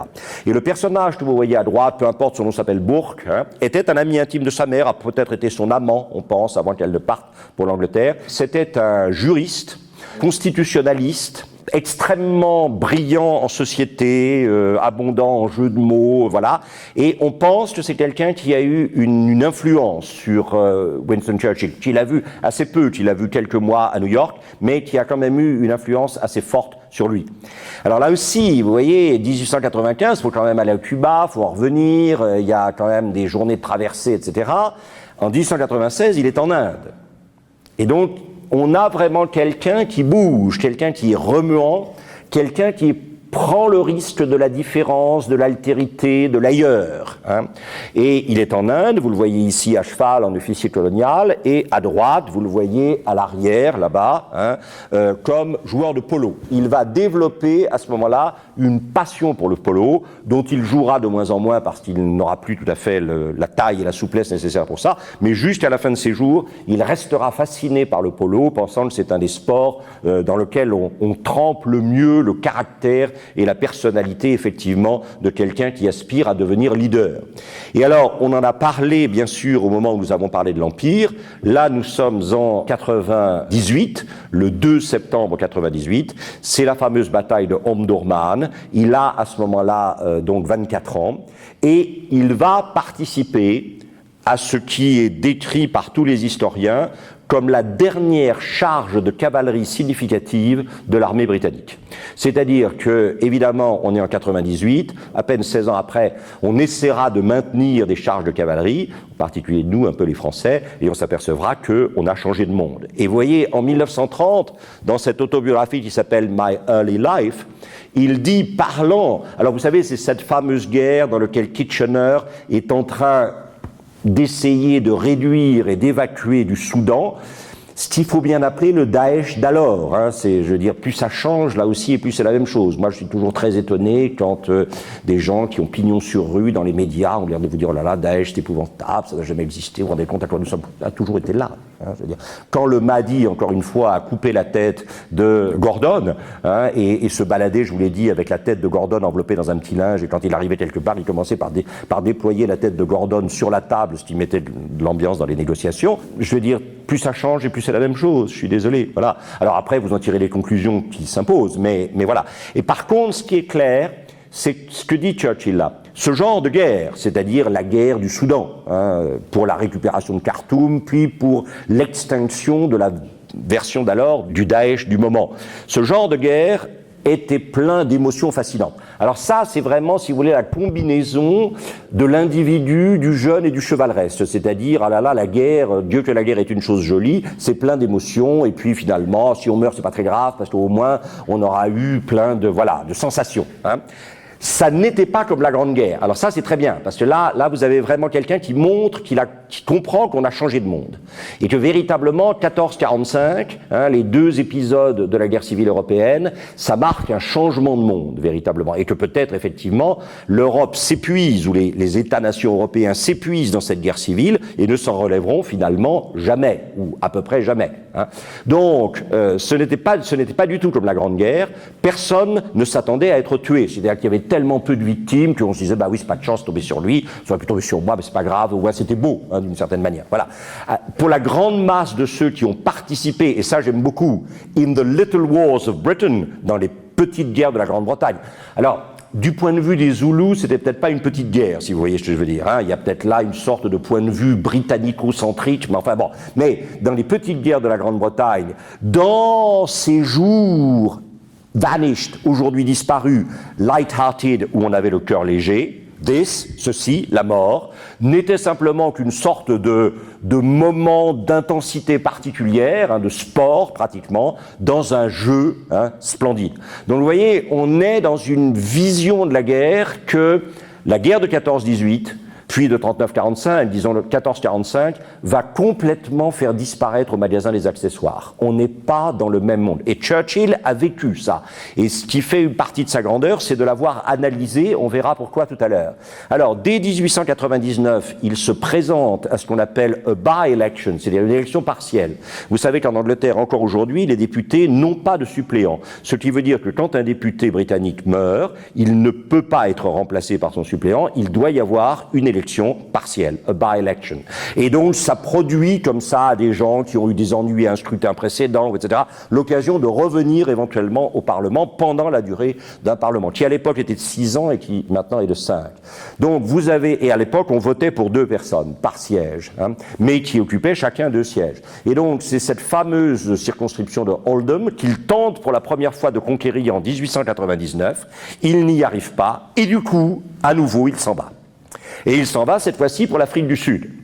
Et il s'en va pour l'Afrique du Sud où il va être fait prisonnier par les Boers. C'est-à-dire que là, évidemment, même s'il est journaliste, effectivement, reporter, grand reporter pour ce qu'on appelle le Morning Post, parce qu'il essaie de gagner de l'argent, néanmoins, évidemment, les bourses ne s'y trompent pas et en font immédiatement un espion. Alors, il est arrêté, et vous voyez, de même que Baden-Powell va conquérir effectivement sa réputation dans le fait qu'il va tenir la ville de Mafeking contre, évidemment, les bourses, Churchill fait aussi sa réputation pendant la guerre des bourses, parce qu'il est arrêté et il s'évade. Accompagné par son fameux vautour, parce que dans My Early Life de 1930, il explique qu'il a vécu pendant plusieurs jours caché dans les roseaux, etc., accompagné partout de son vautour, qui est resté donc particulièrement célèbre. En rentrant, évidemment, il va écrire une série d'articles sur la guerre des bourses, mais d'articles très personnalisé, parce que non seulement il aura vu la guerre de première main, en quelque sorte, mais en plus il aura lui-même été fait prisonnier, se sera échappé, aura échappé aux recherches, car si vous voyez très nettement ici, vous avez écrit en afrikaner, vous avez l'affiche qui, effectivement, offre une récompense de 25 livres à quiconque facilitera l'arrestation ou arrêtera lui-même Winston Churchill. Donc la tête de Churchill a été, sinon sa tête, au moins sa liberté, a été mise à prix. Ça, inutile de vous dire que dans un contexte où la légitimité, on n'est pas très loin de l'œuvre de Conrad ici, si vous voulez, dans un contexte où la légitimité, d'une certaine manière, vient de l'aventureux, avoir pour Churchill ce rapport à la guerre des bourses qui est qu'il est arrêté, qu'il s'échappe, qu'il se cache, qu'il se dissimule, qu'il réussit à s'enfuir et à rentrer à Londres, etc., sans se faire prendre, c'est très très important au niveau de sa légitimité politique, ce qui explique en 1900, la même circonscription, 1900 c'est une élection générale, 1899 c'était a by-election, une élection partielle, en 1900 il se représente dans la même circonscription à Oldham, où il s'était fait battre en 1899, et là il est élu, sinon triomphalement, au moins très confortablement, très très très probablement sur la force de sa réputation de journaliste aventurier. C'est très clair qu'à l'époque, Churchill avait un modèle qui était Stanley. On a parlé de Stanley à propos, vous savez, le moment où il a retrouvé Livingston, cette idée d'un journalisme aventureux qui, par le récit, permet à des gens qui sont restés dans leur salon à New York ou à Londres de faire connaissance avec ce qu'on appelait the dark areas of the world, les zones sombres du monde. Et le voilà, en costume de jeune entrant, à la Chambre des communes. Et alors, évidemment, pour des raisons sur lesquelles on va revenir, il sent bien que du côté qui est le sien naturellement, le Parti conservateur, il est trop jeune, le territoire est bouché d'une certaine manière, les allées d'accès au pouvoir sont bouchées, et alors il va prendre cette décision que prennent de temps en temps des parlementaires britanniques, qui est connue par une seule et unique expression, qui est crossing the floor, et qui ne peut s'expliquer que par ceci. Pour ceux d'entre vous qui ne seraient jamais allés à la Chambre des communes, c'est la Chambre des communes. Churchill n'a pas connu, enfin Churchill a connu celle-ci, parce que ça c'est la Chambre des communes post-bombardement de 44. La Chambre des communes, vous le savez, s'est effondrée en 43 ou 44, il a fallu la reconstruire. Mais la disposition a toujours été la même. C'est-à-dire que vous avez ici ce qu'on appelle le Speaker, Mr. Speaker, le président de la Chambre des communes, qui a le privilège absolu de n'être soumis à aucune juridiction que la sienne quand il exerce ses fonctions de président de la Chambre des communes. C'est lui qui soufflette le Gentleman of the Black Rod. Quand le souverain vient pour prononcer le discours du trône, le souverain envoie quelqu'un frapper 3 fois à la porte de la Chambre des communes, 1 fois, 2 fois, personne ne répond. La 3e fois, on ouvre et on commence par souffleter l'envoyé du roi pour rappeler le moment où Charles Ier a osé envahir la Chambre des communes pour arrêter les leaders de la révolte contre lui. Donc ça, c'est Mr. Speaker, où il y a eu une Mrs. Speaker, rassurez-vous, et puis la masse, ici, déposée par le sergent d'armes, qui signifie que le Parlement est en séance plénière. Ensuite, vous avez ce qu'on appelle les front benches, les bancs de devant. À droite du speaker, donc ici, vous avez effectivement le gouvernement, avec toujours au bout de la table David Cameron, ici le Premier ministre, et puis derrière, vous avez les backbenchers, ça c'est le gros de la troupe, c'est le député de base. Et en face de ce banc-là, vous avez le front bench de l'opposition, le banc de devant de l'opposition, exactement en face du Premier ministre, vous avez le leader de l'opposition, et puis vous avez le cabinet fantôme, où chacun des responsables d'un secteur ministériel se trouve en face de son adversaire dans le gouvernement. Et à nouveau, bien sûr, les backbenches. Et quand vous êtes le 3e parti, vous vous mettez où vous pouvez. Voilà. Et puis ensuite, vous avez la tribune du public, vous avez Hansard, la tribune de la clinique parlementaire, et le seul endroit où l'héritier du trône peut venir assister monter aux séances de la Chambre des communes pour se former politiquement, c'est ici, dans la tribune de Hansard. Voilà. Et donc, to cross the floor, traverser le plancher, ça veut dire qu'un jour, vous décidez de quitter le parti auquel vous appartenez pour rejoindre le parti d'en face. Inutile de vous dire que c'est assez rare et que cela fait dans la vie politique britannique pas mal de bruit. Et c'est ce que Winston Churchill va faire 4 ans après avoir été élu député conservateur, 2 ans avant l'élection générale de 1906, dont il pressent qu'elle sera un raz-de-marée libéral, et elle sera un raz-de-marée libéral, et donc il rejoint tout simplement les libéraux. Et pour le récompenser de cette infamie, diront les conservateurs, les unionistes, conservateurs et unionistes à l'époque, au contraire, pour montrer à quel point le parti libéral au pouvoir apprécie son geste, il sera nommé sous-secrétaire d'État aux colonies en 1905. Et alors réfléchissez bien, c'est très important, son père avait été secrétaire d'État aux affaires indiennes en 1885, c'est-à-dire 20 ans avant.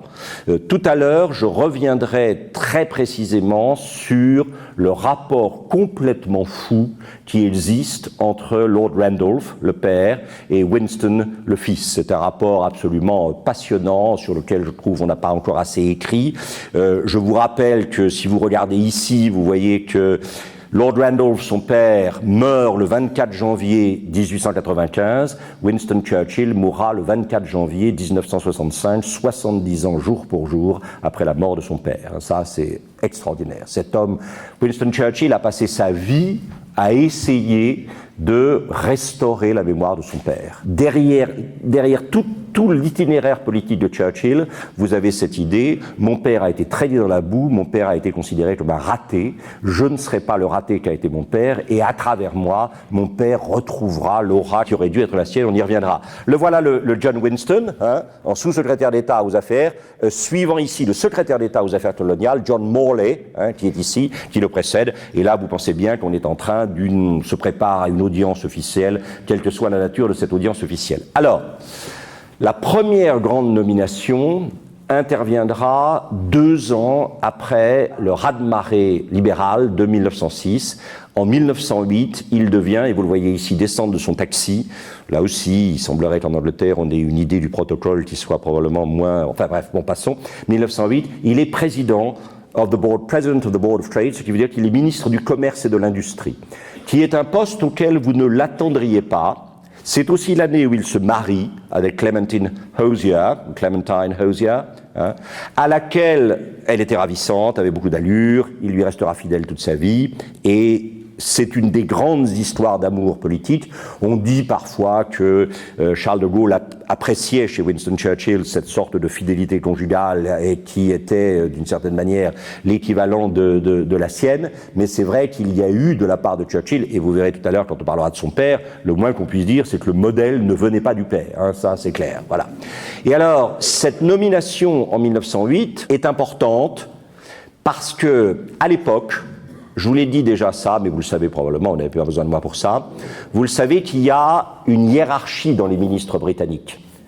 Certains postes comportent automatiquement le fait d'être membre du cabinet, d'autres postes ne comportent pas le fait d'être membre du cabinet.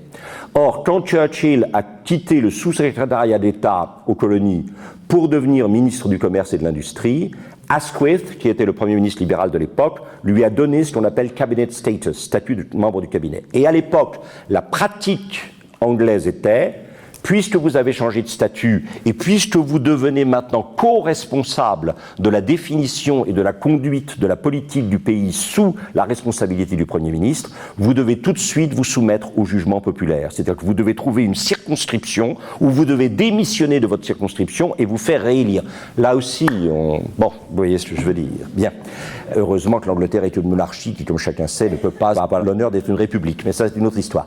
Et donc, Churchill a effectivement tout de suite fait ça. Churchill, donc, est allé il a démissionné dès que Asquith lui a proposé le poste de ministre du Commerce et de l'Industrie, il a démissionné et il s'est fait battre dans l'élection partielle dans sa circonscription.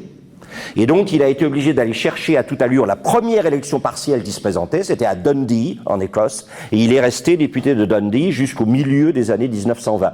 Et vous voyez, à l'époque, faire campagne, ça n'est pas rien, parce que les installations de micros, etc., la médiatisation est très faible. Il faut aller au contact du peuple, il faut monter sur le toit des bus et des voilà, et puis il faut s'époumoner pour se faire entendre, bien sûr. Hein. C'est dans sa capacité de ministre du Commerce et de l'Industrie, ici évidemment empruntant un uniforme voilà, qu'il avait depuis longtemps, qu'il a rencontré pour la première et unique fois le Kaiser Guillaume II, avec qui il a eu une relation, en fait il l'a beaucoup inquiété. Et alors la grande rencontre un peu étonnante, c'est celle avec Lloyd George, que vous voyez ici à droite. Et je ne saurais trop vous recommander, ceux d'entre vous que ça intéresse et qui lisent l'anglais, parce que le livre n'a jamais été traduit, ce livre qui s'appelle Lloyd George and Churchill, qui est une analyse du rapport entre Lloyd George et Churchill. Et Lloyd George va donner à Churchill, parce que Lloyd George est le chancelier de l'Échiquier, le ministre de l'économie et des finances, que le ministre du Commerce et de l'Industrie est d'une certaine façon sous l'autorité du chancelier de l'Échiquier. Lloyd George va être une inspiration pour Churchill, mais en fait, derrière Lloyd George, et son fameux People's Budget, budget du peuple, qu'il va traîner malgré le refus de la Chambre des Lords de 1909 à 1911, ce qui amènera à la perte du pouvoir de la Chambre des Lords finalement, Lloyd George va être une inspiration. Alors vous voyez, j'aime beaucoup cette caricature d'une certaine manière. Hein. Ça c'est John Bull, l'anglais.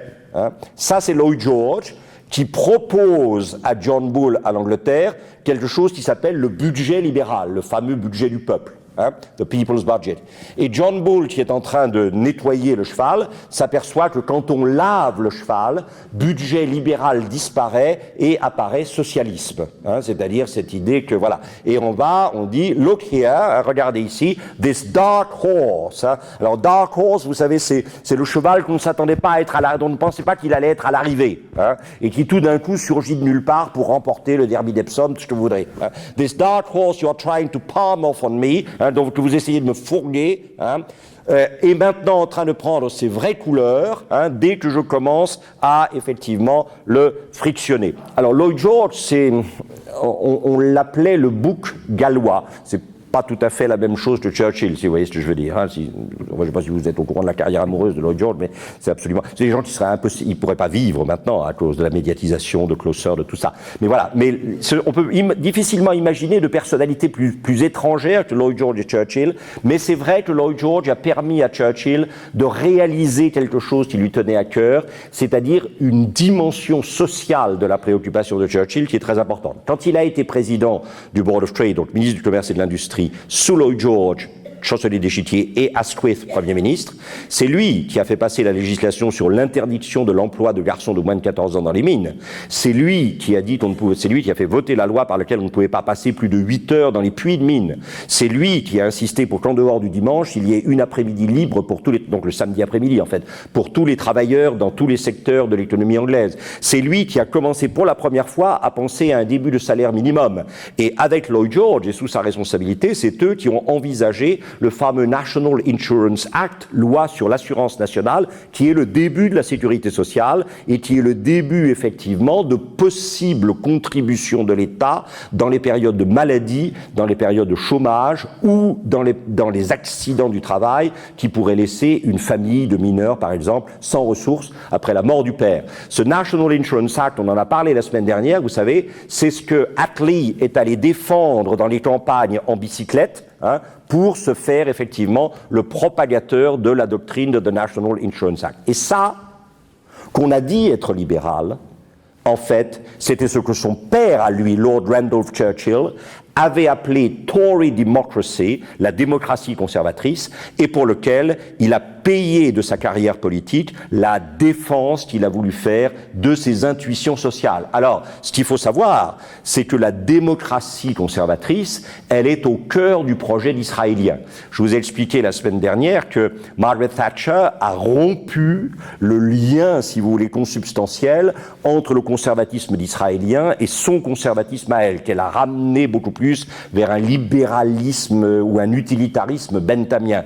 Mais si vous regardez évidemment Disraeli, toujours le fils de ces immigrants juifs que son père fait baptiser, qui n'aurait jamais pu avoir la carrière qu'il a eue s'il n'avait pas été baptisé, et qui est devenu finalement celui qui a théorisé la survie de l'aristocratie anglaise comme finalement gardienne des équilibres sociaux dans une sorte de pacte féodal avec les plus fragiles et les plus faibles contre évidemment le triple pouvoir des industriels, des commerçants et des banquiers. Et donc c'est lui il a libéralisé les lois qu'on avait prises contre l'activité des syndicats, c'est lui qui s'est occupé de la qualité de la nourriture et des médicaments, c'est lui qui s'est occupé du logement de tous les travailleurs manuels, c'est lui qui a fait le premier acte effectivement sur la santé publique.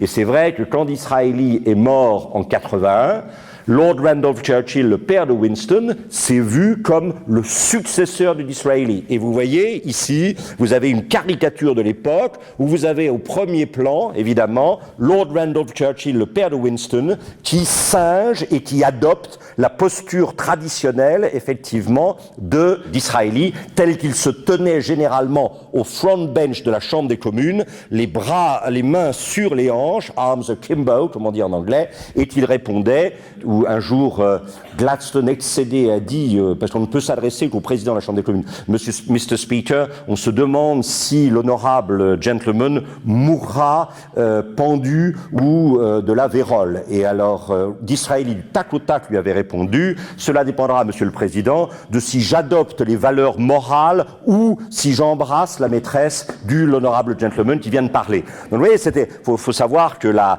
Chambre des communes c'était assez actif finalement. Et alors évidemment, ce qu'il y a de dramatique pour Lord Randolph Churchill, c'est que c'est quelqu'un qui n'a absolument pas compris, autant son fils a été dans l'ensemble un expert brillant en personnalité, c'est-à-dire qu'il a toujours su qui il pouvait utiliser, sur qui il pouvait s'appuyer, de qui il fallait se méfier. Lord Randolph Churchill était tellement égotiste, self-centered, qu'il n'a absolument pas compris que le parti conservateur qui était à l'époque représenté par ces deux personnages, c'est-à-dire à gauche, le marquis de Salisbury, l'héritier de la grande famille des Cecil, déjà conseiller d'Élisabeth Ier, et son neveu Arthur James Balfour, le philosophe au pouvoir. Salisbury n'a eu de cesse que de détruire Lord Randolph Churchill, qui pouvait éventuellement lui succéder comme leader du Parti conservateur. Il n'a eu de cesse de détruire Lord Randolph Churchill au profit de son neveu Balfour. Et ça, je crois que Lord Randolph Churchill ne l'a jamais compris. Il a démissionné, évidemment, de son poste de chancelier de l'Échiquier pour forcer le Premier ministre à le renommer et donc confirmer son autorité. Et malheureusement, le coup de poker n'a jamais marché. C'est-à-dire que Lord Randolph a démissionné et Salisbury a été trop content d'en être débarrassé. Dans les caricatures de l'époque, vous voyez, Randolph Churchill est souvent représenté comme un moustique. C'est-à-dire quelque chose qui pique, mais qui ne fait finalement une sorte de vibrion, si vous voulez.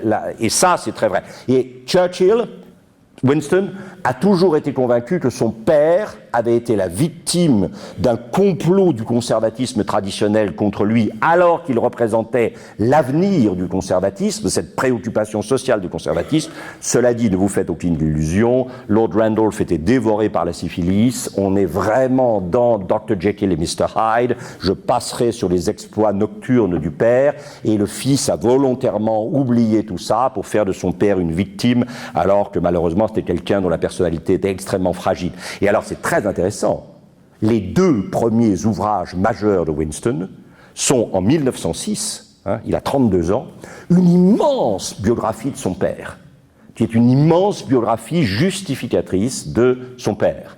Alors en 1910, il est secrétaire d'État à l'intérieur, vous voyez que progressivement dans la hiérarchie, c'est là que se situe le fameux incident de Sydney Street, où il apparaît ici à la tête des troupes de police et de l'armée qui sont rassemblés pour faire le siège d'une maison d'anarchistes. Alors ça pourrait être des gens, des terroristes, on ne sait où, mais voilà, il est là, au premier plan. Ce qui fera dire à Edward Grey, de toute façon, il n'est plus possible d'avoir Winston dans un ministère s'il n'est pas le Premier ministre. C'est-à-dire que c'est vraiment le trublion, mais lui, si vous voulez, au contraire de son père, qui fait des coups de poker sans s'être assuré qu'il a ce qu'il faut derrière pour rebondir si, Winston, alors il passe 1 an simplement au poste de secrétaire d'État à l'Intérieur, qui est un ministère très important en Angleterre, et alors en 1911, il arrive évidemment là où il voulait arriver depuis toujours, c'est-à-dire à une responsabilité militaire.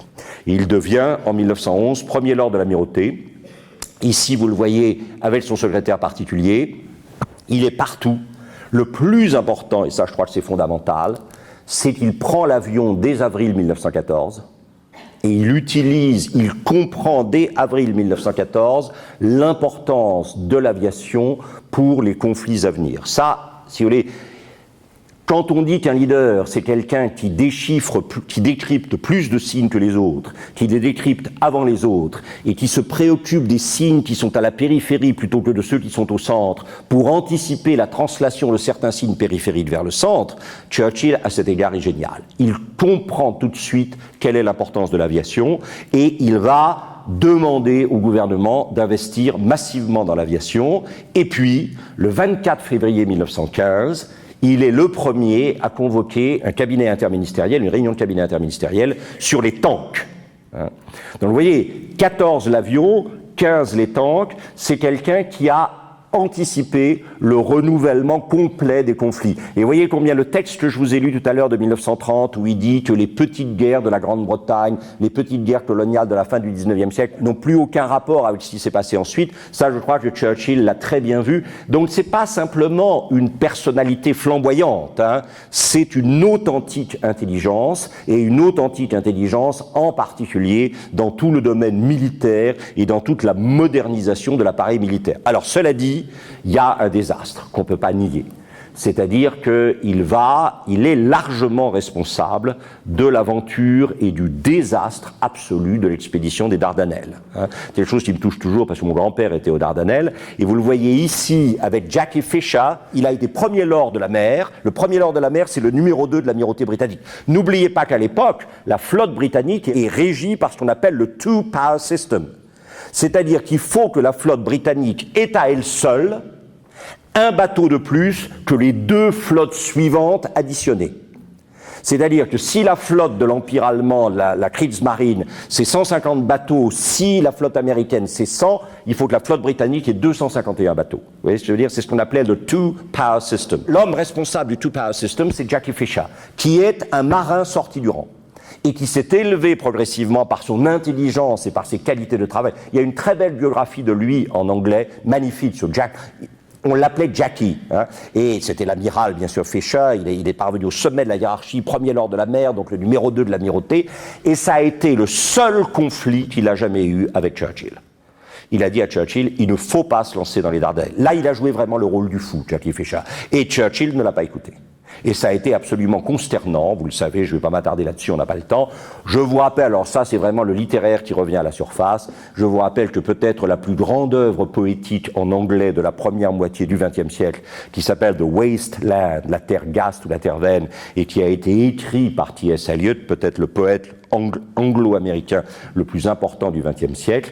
Ce poème est dédié à Jean Verdenal, un ami parisien de Eliot que Eliot avait rencontré ici juste avant la guerre quand il était à la Sorbonne et dont il a appris tardivement qu'il était mort dans la boue, effectivement, des Dardanelles. Et il y a un très beau passage de Eliot où il dit « Je me souviens d'un ami venant à moi à travers les jardins du Luxembourg dans le crépuscule portant une branche de lilas à la main. » Et tout le monde sait que c'est Jean Verdenal. Et je crois que Eliot ici comprend très bien cette espèce de sentiment de dévastation qui a été celui de l'Europe. Et du coup, et ça n'est pas rien, Churchill a démissionné et il est parti dans les tranchées en 1916. Et ça, alors, les Dardanelles, c'est dramatique, c'est une tâche évidemment sur la carrière de Churchill, d'autant qu'il avait l'avis de Fisher qu'il n'a pas voulu écouter. Mais on ne peut quand même que rendre les armes, enfin, c'est peut-être pas la meilleure expression dans le contexte, de quelqu'un qui, ayant fait cette erreur et l'ayant reconnue, a souhaité revenir dans le rang. Alors, comme officier, bien sûr, mais 1916, c'est quand même l'année de Verdun, c'est quand même l'année de la Somme, et il était là. Il n'était plus dans les bureaux à commander, etc. Et vous voyez une photo de Churchill, que vous reconnaissez immédiatement, au milieu de ses troupes, en France, en 1916. Alors cela dit, évidemment, dès 1917, il est à nouveau rappelé dans le cabinet, parce qu'entre-temps, il y a eu le coup d'État en Angleterre, coup d'État bien sûr discret, c'est-à-dire que Lloyd George a éliminé Asquith, ce qui va à partir de ce moment-là diviser le Parti libéral de manière définitive jusqu'à sa mort ultime. Hein. Et puis, donc, Lloyd George, qui a toujours apprécié Churchill, va le rappeler du front pour lui donner en 1917 le ministère des Munitions et de secrétaire, puis de secrétaire d'État à la guerre et à l'air, c'est-à-dire qu'il devient ministre de la Défense, véritablement. Hein. Ensuite, de 21 à 22, il sera secrétaire d'État aux colonies, et j'ai marqué exprès Palestine et Turquie pour une simple raison. Je crois que je l'ai déjà dit, mais Churchill a compris, avec les avions et les tanks, que le charbon n'avait plus d'importance, que ce qui comptait c'était le pétrole. Et donc l'ultime extension de l'Empire britannique, ça sera vers les champs de pétrole.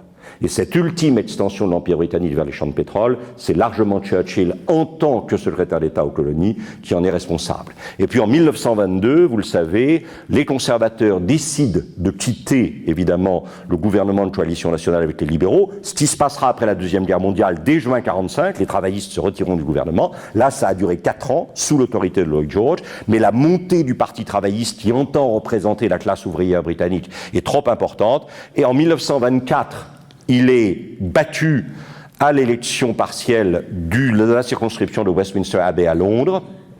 3 candidats, un libéral, un travailliste, ça c'est très important, et un candidat conservateur. Ça n'est pas lui qui a été choisi, il se présente comme candidat constitutionnaliste, c'est-à-dire comme candidat indépendant, et il est battu.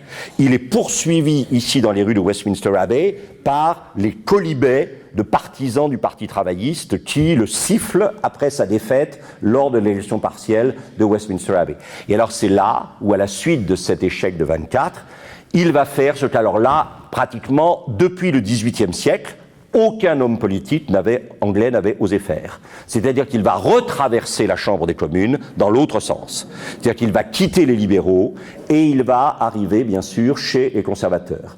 Et il va enfin occuper le poste dont il rêvait et pour lequel, à mon avis, il est très peu fait, et mon avis n'a pas beaucoup d'importance, c'est celui plutôt des spécialistes sur le sujet, poste auquel il tient essentiellement, qui est celui de ministre de l'économie et des finances, chancelier de l'Échiquier en 1925, parce que son père a été chancelier de l'Échiquier en 1886. C'est de ce poste que son père a démissionné pour essayer de forcer la main de Salisbury, et que Salisbury le renomme comme chancelier de l'Échiquier et lui donne des pouvoirs étendus, et en face, d'une certaine manière, son numéro 2 à l'intérieur du cabinet, alors que Salisbury n'a en vue qu'une succession par son neveu Balfour, et donc il récupère la place de son père, et c'est là, vous savez, où il va commettre la deuxième grande bévue, je crois, de sa carrière. Deuxième grande bévue qui est, alors que l'économie anglaise a beaucoup de mal à se retransformer d'une économie de guerre en économie de temps de paix, qui est en train de menacer inexorablement la montée de ce qui deviendra la crise de 29, il fait rentrer effectivement la livre sterling sous la domination de l'étalon or, alors que la livre sterling n'a absolument pas la puissance financière nécessaire, et que cette puissance financière n'est pas basée sur une puissance économique que l'Angleterre aurait retrouvée après la guerre. J'ai parlé tout à l'heure de ce vieillissement tragique de l'appareil industriel. Et vous avez ici ce personnage qui s'appelle Oswald Mosley, personnage très important, qui est l'étoile montante du Parti travailliste, qui quittera le Parti travailliste pour aller fonder effectivement le seul parti fasciste que l'Angleterre ait jamais eu, hein, et qui dit, mais il est à l'époque effectivement, confronté avec une alternative qui était soit de dire au revoir à l'étalon or et aussi à sa propre position dans le gouvernement, ou alors de dire au revoir à l'emploi de la population de son ensemble, M. Churchill, de manière caractéristique, a sélectionné la deuxième solution. C'est-à-dire qu'il a préféré tuer les emplois des Britanniques, et en particulier la classe ouvrière britannique, plutôt que de ne pas adhérer à une orthodoxie financière dépassée qui est celle de l'étalon or, et ainsi, effectivement, préserver sa place de chancelier de l'Échiquier au regard des demandes, effectivement, des parties les plus conservatrices de l'économie britannique. Et alors ça va provoquer, ça c'est très étonnant, ça va provoquer de la part de Keynes un pamphlet extrêmement brutal contre Churchill.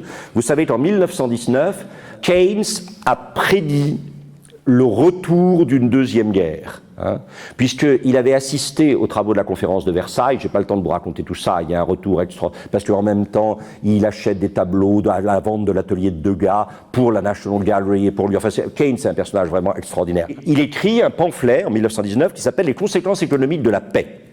Ce pamphlet a pour but de dénoncer la nature carthaginienne du traité de paix, c'est-à-dire cette idée qu'on a mis l'Allemagne à genoux, et là vous avez bien sûr un grand coupable, hein, ça on le sait, ça n'ôte rien au père la victoire, mais aussi bien Lloyd George que Keynes que Wilson ont toujours été affolés par la véhémence revancharde de Clemenceau, hein, ça c'est évident. Hein. Et donc Keynes prédit que cette humiliation de l'Allemagne ne pourra se retourner que contre ceux qui infligent à l'Allemagne cette humiliation. C'est pour ça qu'il parle de traité de paix carthaginien à cause du Delenda Est Carthago, hein, c'est clair. Et en 1925, considérant que Churchill a fait une erreur économique absolument impardonnable et que ça va fragiliser l'économie britannique, ce qui la rendra d'autant plus vulnérable à la crise de 29, bien sûr, Keynes écrira un pamphlet qui s'appelle « Les conséquences économiques de M. Churchill ». The Economic Consequences of Mr. Churchill, publié par The Hogarth Press, la maison d'édition qui appartenait à Virginia Woolf et à Leonard Woolf, son mari, bien sûr, pour lequel Keynes réservait toutes ses publications. Le gouvernement qui se met en place après les élections générales de 29 est d'abord un gouvernement travailliste conduit par Ramsay MacDonald à droite, puis par la traîtrise de Ramsay MacDonald, devient un gouvernement d'unité nationale en 1931, dont l'homme fort est Stanley Baldwin, qui restera cet homme fort du Parti conservateur tout au long des années 30.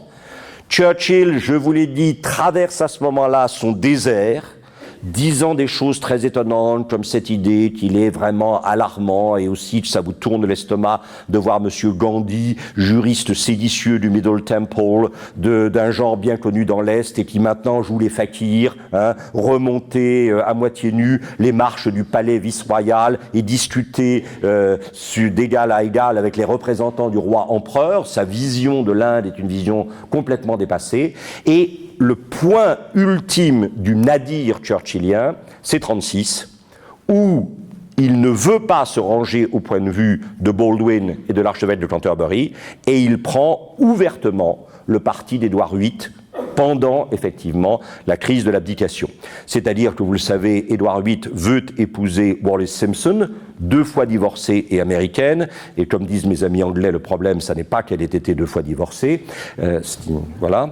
Il, évidemment, prend le parti du roi, et le roi, vous le savez, finira par abdiquer, et c'est à ce moment-là que la future reine Élisabeth, reine-mère, concevra à l'égard de Churchill un peu de méfiance. Sa grande chance, et là il retrouve une sorte d'acuité du jugement politique fabuleuse, il est convaincu que l'apaisement est une erreur. C'est-à-dire que plus on donne des gages aux dictatures montantes, plus elles deviendront fortes et plus un jour elles entraîneront l'Europe dans une catastrophe. Et il dit, un apaiseur, je ne sais pas si on peut dire ça en français, un apaiser, c'est quelqu'un qui donne à manger à un crocodile, espérant que le crocodile le mangera, lui, l'apaiseur, en dernier. Hein.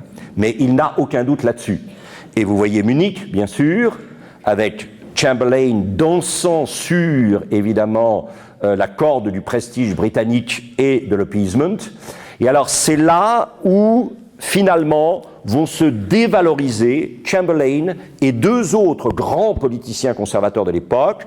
À gauche, Rab Butler. Je vous ai expliqué la dernière fois que Butler et Gaitskell donneront le Butkellism, cette espèce de consensus sur l'État-providence qui animera le Parti conservateur et le Parti travailliste en Angleterre depuis en gros le milieu des années 50 jusqu'à l'arrivée au pouvoir de Margaret Thatcher, qui mettra fin à effectivement ce compromis. Donc ça, c'est Rab Butler, auteur de l'extraordinaire loi sur l'éducation de 1944. C'est un personnage très très important que Churchill reprendra comme son chancelier de l'échiquier dans les années 50, mais qui ne pourra pas prendre la tête du gouvernement national de coalition parce qu'il est effectivement un appeaser et lié à Chamberlain. Et l'autre, c'est Lord Irwin, vice-roi des Indes, devenu Lord Halifax, H-A-L-I-F-A-X, que Churchill appelait magnifiquement Lord Holy Fox, c'est-à-dire le renard sain. Churchill avait des mots absolument extraordinaires. Et Halifax sera aussi sans possibilité de légitimer une revendication de la présidence du gouvernement de coalition nationale. Et c'est pour ça qu'Attlee se retournera vers Churchill. Vous avez ici Churchill et Halifax à droite. Et ça, c'est très important. Si vous avez l'occasion de lire ça, c'est merveilleux. The Cliveden Set. Cliveden, c'était la propriété des Astor. Et c'était là que se rassemblait la partie de l'aristocratie britannique qui était favorable à l'Allemagne nazie. Avec, vous le savez, en sous-main, une attitude pas toujours très nette de l'ancien roi Édouard VIII, devenu duc de Windsor, probablement sous l'influence de sa femme, Wallis Simpson, plutôt que par conviction personnelle, et dont les rapports avec l'Allemagne nazie n'ont pas toujours été d'une netteté absolue, aux grandes dames de Churchill d'ailleurs. Et c'est pour ça que quand Churchill est arrivé au pouvoir en 1940, sur le consentement de Attlee, il a évidemment pris avec lui un personnage qui n'était autre, effectivement, que Anthony Eden, dont il a fait d'abord son ministre des Affaires étrangères, puis ensuite son successeur à la tête du Parti conservateur. Parmi les dernières choses que nous devons à Churchill, il y a bien sûr le 5 mars 1946, où au Westminster College, au fin fond du Missouri, il va prononcer, effectivement, son fameux discours sur le rideau de fer. Un rideau de fer est en train de tomber sur l'Europe.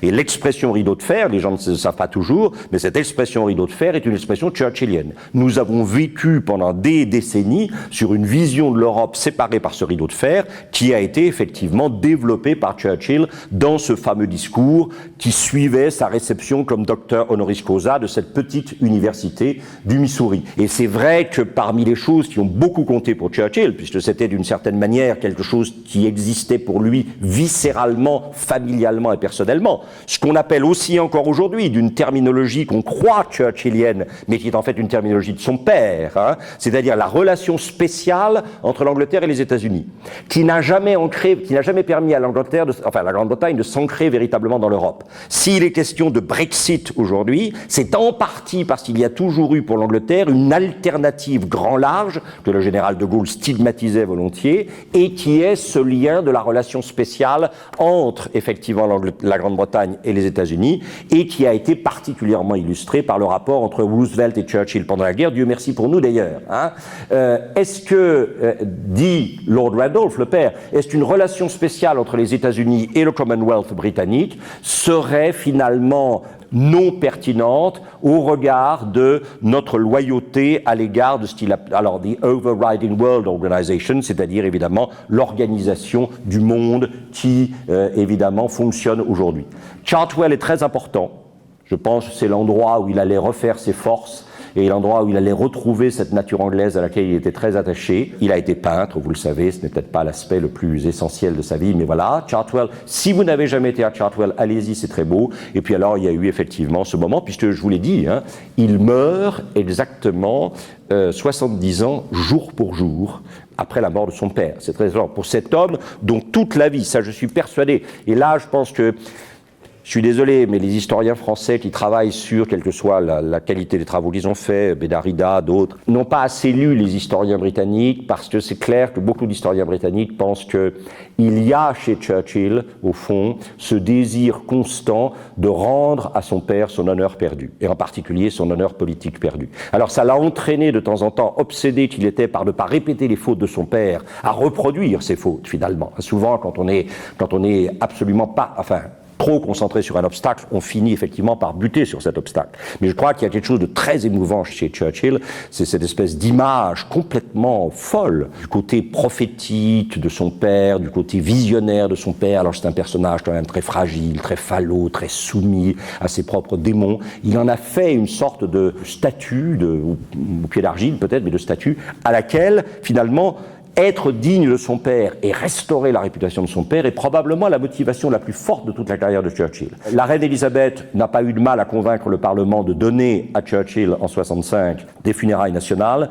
Ceci, c'est très émouvant. Vous avez probablement vu les photos à l'époque. Et c'est la garde d'honneur autour de son cercueil dans Westminster Hall, la seule partie médiévale qui est survécue de l'incendie des maisons du Parlement, du palais de Westminster en 1834. Nous en avons parlé à propos de la loi sur les pauvres et nous avons montré les tableaux de Turner faits à l'occasion de cet incendie. La seule partie qui reste du palais médiéval de Westminster, c'est Westminster Hall où Churchill a été exposé. Et puis alors, vous le voyez ici, c'est que absolument de kilomètres, puisque l'entrée de Westminster Hall est là, et là vous avez effectivement des queues de plusieurs heures, pour ne pas dire de presque une demi-journée, que les gens ont faites dans le froid et l'humidité de Londres en janvier 65 pour rendre hommage bien sûr à Churchill.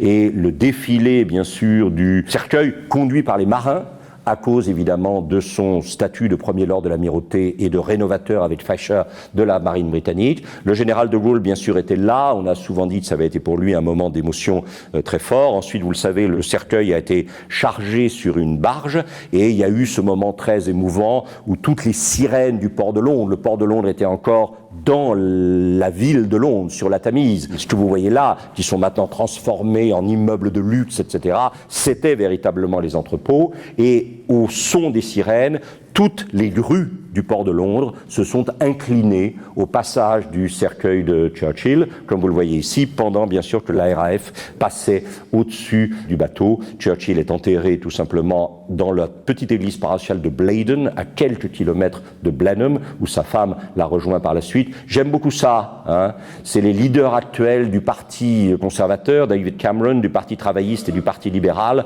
en train de regarder un équivalent de Mount Rushmore de la politique britannique, c'est-à-dire Churchill, Thatcher et Blair, comme si véritablement aujourd'hui, voilà, Churchill était capable de rire comme ça, je pense. Il était capable aussi de cette espèce de ça, c'est l'obsession de l'échec du père. Il y avait chez Churchill quelque chose on a dit souvent, une partie du rapport à la boisson est liée à la menace extrêmement proche de la dépression. Et la menace extrêmement proche de la dépression, c'était le rapport au père. Et j'avoue que à chaque fois que je vais à Chartwell, je suis bouleversé par la présence de cette petite miniature de son père, qui était un des rares objets qu'il avait placé sur son bureau. Merci.